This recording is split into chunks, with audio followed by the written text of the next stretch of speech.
Bienvenidos a este primer episodio de este gran libro que se llama La ventaja del ganador, escrito por el gran Robert Kiyosaki, autor de Padre Rico, Padre Pobre, el IQ Financiero, La Escuela de Negocios, entre otros libros.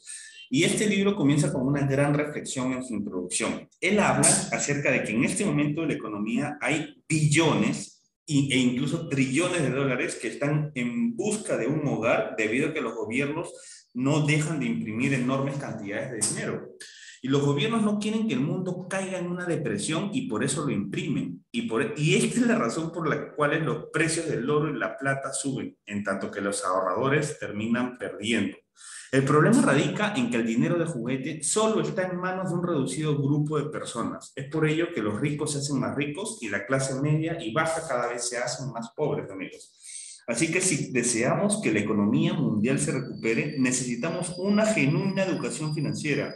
Y a fin de cuentas, este libro nos va a ayudar a enseñarle a la gente a pescar en vez de regalarle pescado. Esta es la parte, digamos, el prólogo, obviamente resumido e interpretado por mí, para que podamos entender un poco acerca de lo que trata este libro.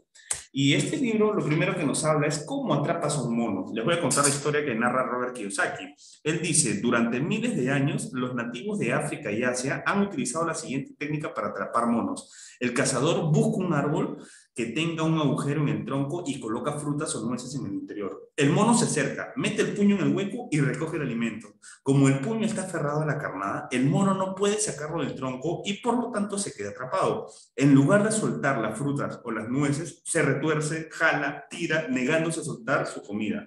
El nativo regresa y mata y captura al mono con toda calma. Los humanos somos muy similares a los monos, solo que en lugar de aferrarnos a frutas y a nueces, lo hacemos a un empleo seguro, a bienes materiales y al dinero. Al igual que los monos atrapados, cuando la gente no cuenta con educación financiera, se reduce a recibir su salario y pasa el resto de su vida esclavizada a un patrón o pagándole impuestos al gobierno. Y esto es lo primero que te habla Robert Kiyosaki. La mayoría de las personas no saben qué hacer. Cuando llegó la crisis, ahora poco, la gente estaba consciente de que había una crisis financiera y que era una crisis global. Por desgracia, nadie sabía qué hacer al respecto. En lugar de relajarse y soltar lo que tenían, muchas personas se aferraron más, rezaron para que la crisis termine y para que sus líderes políticos resolvieran el problema y regresaran los días felices antes de las famosas cuarentenas.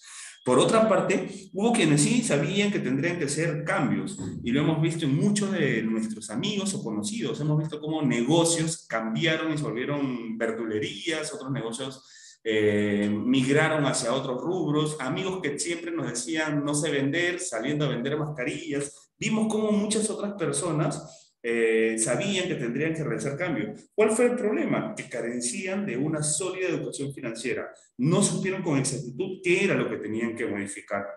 Y por eso es que la recomendación que nos da Robert Kiyosaki es que quienes se aferren a las ideas o a las reliquias del pasado, como un empleo seguro o el ahorro o creer que la casa es un activo o las AFPs, esas personas van a ser los más afectados en las tormentas financieras que se avecinan en el futuro. Por eso que hay que entender y hay que aceptar que ya es el fin de la era industrial, la cual comenzó en el año 1500 y que terminó aproximadamente en el año 2000. ¿Cuál es la diferencia entre la era industrial y la era de información? Es que en la era industrial, por ejemplo, Estados Unidos era la nación más poderosa y era uno de los imperios más grandes que subsistía de la era industrial. En la era industrial, los países que poseían tecnologías industriales, fábricas, escuelas y armas eran los que gobernaban el mundo. Los ramos automotriz, aéreos y de medios, como puede ser radio y televisión, y de fabricación de armas, también dominaron el mundo. En esta era industrial, un trabajador, como mi abuelo o como muchos de nuestros abuelos, podía conseguir un empleo muy bien pagado que durara toda la vida, así como protección sindical y también un retiro vitalicio. Y la educación financiera, por ende, no era importante en la era industrial. Después de eso, nació la banda ancha o el Internet, la www, y con eso dio fin a la era industrial y comenzó la era de la información. Pero la transición no es de golpe, es un proceso. Quienes la leen antes son las personas que le sacan más el jugo a esta transición. Así que en la era de la información, la tecnología reemplaza más empleos y mientras más tiempo pase, más empleos va a reemplazar la tecnología. Las fábricas se desmantelan y se transportan a países cuyos salarios son más bajos. La noción de un empleo bien pagado y de por vida y una pensión vitalicia se torna obsoleta, amigos. Y Estados Unidos pasó de ser el país más poderoso, como fue en la era industrial, a ser la nación más endeudada de la historia y se ha convertido en un país que ni siquiera puede costear sus programas como seguridad social y su Medicare. En la era de la información, las pensiones vitalicias y los empleos seguros no están garantizados y por lo tanto, y esto es algo muy importante, se necesita educación financiera. Es esencial obtener la educación financiera. Por desgracia, así como el mono atrapado con el puño atrapado en el tronco, millones de trabajadores se aferran a las ideas de la era industrial como recibir una educación formal, buscar un empleo seguro, salario constante, seguro social, retiro temprano y ayuda permanente del gobierno. Lo que vamos a aprender en este libro es cuál es el tipo de educación que nos va a preparar mejor para esta nueva era, que es la era de la información. Y otra cosa que hay que ir comprendiendo es que las reglas del dinero han cambiado, amigos. En 1971, el presidente Nixon sacó al dólar estadounidense del patrón oro y en ese momento cambiaron la regla del juego. En 1971, o desde el año 1971, el dólar dejó de ser dinero y se convirtió en un instrumento de deuda. Millones de personas continúan aferradas a los ahorros que tienen en el banco. Lamentablemente el dinero, las personas que a partir del año 1971 en adelante guardan el dinero como ahorros, comenzaron a ser afectados por algo que se llama la inflación y la pérdida del valor del dinero o del poder adquisitivo del dinero en el tiempo. Podemos ver cómo el dólar ha ido perdiendo su poder adquisitivo hasta un 95% de su verdadero valor en el año 1971 hasta la fecha. Y los bancos pueden imprimir dinero. Es decir, los bancos al crear dinero, porque a partir de ese año se pudo crear dinero, se creó la inflación y con esto esta pérdida de valor. Por ende, el dinero que si tú tenías 10,000 soles, que era un billetazo en el año 1971, o 10,000 dólares, ponlo en la moneda que quieras, o en la moneda de tu país, el día de hoy esos 10,000 dólares no representan el mismo valor que hace 50 años. ¿Por qué? Porque los bancos imprimen eso, y no es inteligente ahorrar algo que todos los bancos imprimen. Por eso es esencial la educación financiera. También a partir del año 1971 se incrementó el tamaño de los rescates financieros. Por desgracia, bueno, por el año más o menos para esta crisis la gente ya está consciente, incluso en la crisis del año 2008 de los créditos subprime, la gente ya estaba consciente de lo que significaba rescates. Ya comenzamos a escuchar con más frecuencia la palabra rescate financiero, rescatar a tal banco, al Citibank, a Bank of America, entre otros. ¿Y quién rescataba? Los gobiernos. ¿A quién rescataban? A los bancos o a los grandes o los poderosos del mundo. En la actualidad muchas personas están enojadas porque los gobiernos rescataron a los adinerados dueños de los bancos y le pasaron la factura a los contribuyentes. Por desgracia, muy pocas personas saben que los rescates se han llevado durante años y que sus dimensiones solo se han incrementado desde el año 1971. Con decirles que en los 80 el costo de los rescates bancarios rondaba los millones de dólares, pero a partir de los 90 hablamos de miles de millones y a partir del 2007, ojo con la crisis de los créditos subprime, los rescates se hicieron internacionales y se comenzaron a medir en billones de dólares. Incluso ya podemos hablar a esta fecha que estamos hablando de trillones de dólares. Por desgracia, debido a la falta de educación financiera, mucha gente cree que la deuda es algo malo. La mayoría de la gente que carece de educación financiera cree que la deuda es algo negativo. De hecho lo es, pero si no sabes cómo aprovecharla para volverte más rico. De hecho, a mí me encantan mis deudas. Yo busco constantemente incrementar mis líneas de crédito porque entendí, gracias a la educación financiera, que la manera de apalancarte y poder optar y poder beneficiarte de negocios mucho más lucrativos que los de inversión muy baja es incrementando tus líneas de crédito de la manera correcta con inteligencia financiera. Y eso es lo que vamos a aprender libro tras libro, apalancándonos y argumentando toda la información en base a libros. ¿Qué más? La inflación va en aumento, amigos. El 4 de enero del 2000, una onza de oro costaba $282. Después de 10 años, en el año 2010, esa misma onza de oro costaba $1.405. Es decir, que el dólar estadounidense ha perdido 398% de su valor en la última década en comparación con el oro. ¿Y por qué es tan importante esto? Porque tú tienes que regirte, la verdadera medida de la economía es el oro, porque es el único dinero real en el mundo. No es el sol, no es el dólar, no es el Bitcoin, y lo dice Robert Kiyosaki, el único dinero que estuvo en este plano antes de que los humanos aparezcan y estará cuando los humanos desaparezcan es el oro. Ese es el verdadero dinero y el dinero de Dios, que lo nombra Robert Kiyosaki en su libro Falso. Se los recomiendo también mucho que lo puedan leer.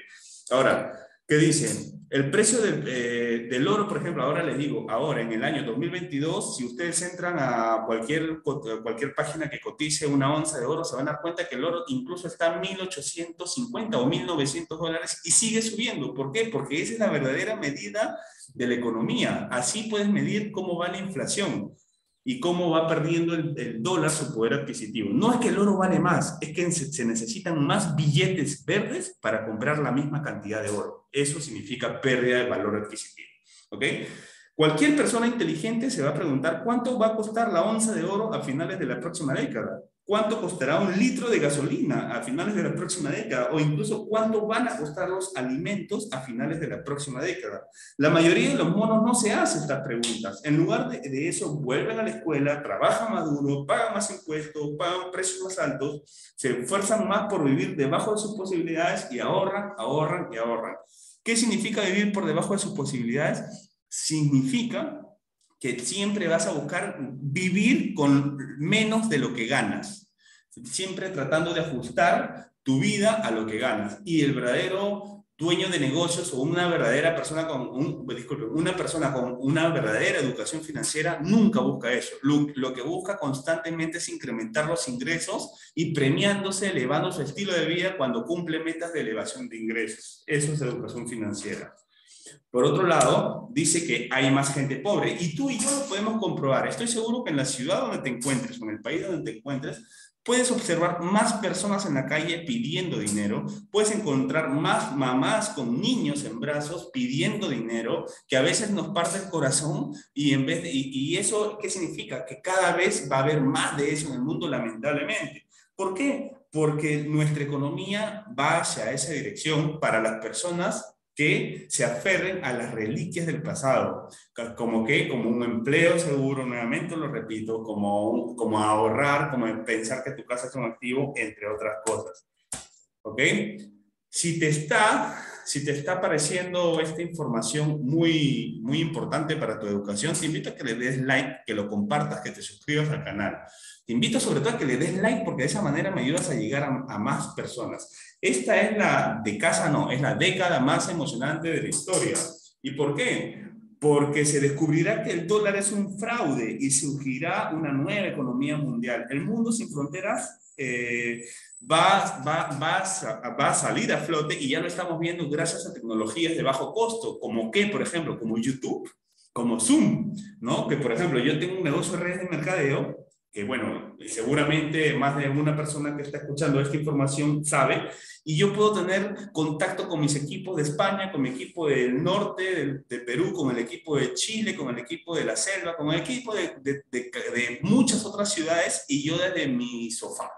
Y eso es lo hermoso de las tecnologías de bajo costo. Cuando entiendes cómo hacer dinero con las tecnologías de bajo costo, es porque estás orientado y educado. Lo que uno tiene que buscar no es ganar más dinero, es educarse más, porque cuando tienes mayor educación, puedes sacarle jugo y puedes hacer más dinero sin tanto esfuerzo, de manera inteligente.